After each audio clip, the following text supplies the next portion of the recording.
Good morning, guys. Welcome to day 69. Nice. Until I'm a YouTube millionaire. I just had to do it, because you know me. I'm Grease Monkey. All right. I'm a big old giant goober. A lugubrious goober with boogers, as I say.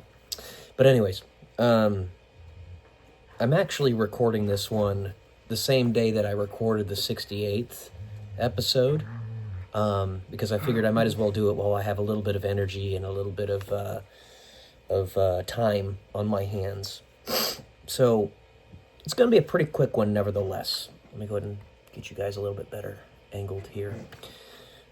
Because all it's going to be is a really quick review of this book that I just got done reading a little bit ago. WW1 British Poets. It's very short. It's only 71 pages. And primarily, the poem authors are Brooke, Owen, Sassoon, Rosenberg, and it says and others, but there's some really big names in here. Now, I had already mentioned, and I'll mention it one more time because it was the most poignant of the poems that I read in this book, Goliath and David. Right, and that's on page 40. This one basically outlines an alternate history if David lost in the battle between David and Goliath. And I think the reason the author wrote this was because he felt that this is what was on the verge of happening during World War I. What if the good guys lost? And in truth, everybody lost World War I. Millions upon millions of people perished. An entire generation of men was gone.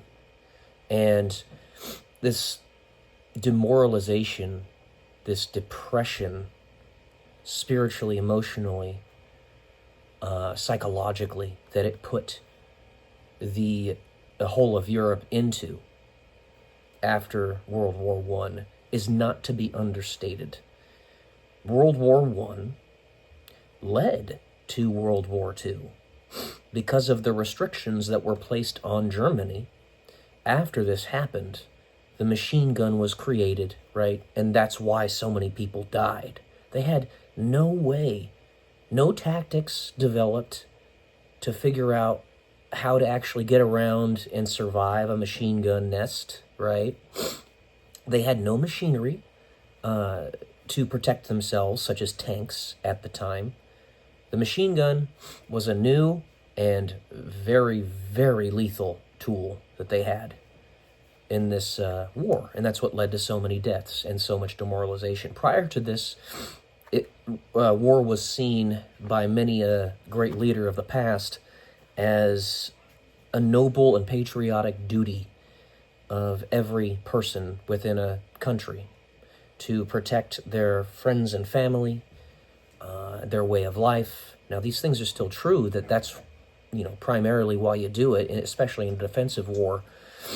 Nevertheless, kind of change their perspective on it. War is bad, period. Death is bad. There are justified reasons for it. Doesn't mean that we want to do it or that we should. Anyways. So yeah, that's the most important poem to me in the whole of this short book. But like I said, it doesn't really lend toward doing an overall review of it, as it's rather disparate. It's really the only thread, I would say, that unifies it is the fact that there are poets that wrote these during World War I and in that time frame. But I wanted to read it because it had been sitting on my bookshelf for literally, let's see. Because I actually got this in 2011 when I was at the Air Force Academy. So it's been sitting on one or another of my bookshelves since that time, and I had never read it. So I was like, well, might as well crack it open and see what's in there. It's a short book anyway. And I will say, my review, very much worth a read. It's not hard to read. And if you really want to, make it completely worth your while, not just be disjointed and whatnot, you could actually, the margins are huge in this book, you see? They're huge. You can write notes on the sides if you want, for every single poem. Make it really worth your time. And give that info to others. I could make a video on every single one of these poems in here.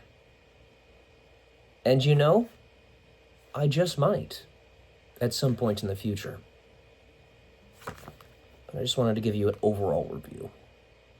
So that's all I got for this one, guys. I might post another video tomorrow in addition to this one for fun because it's day 69 until I'm a YouTube millionaire. But that's all I got for now. Love y'all. Peace.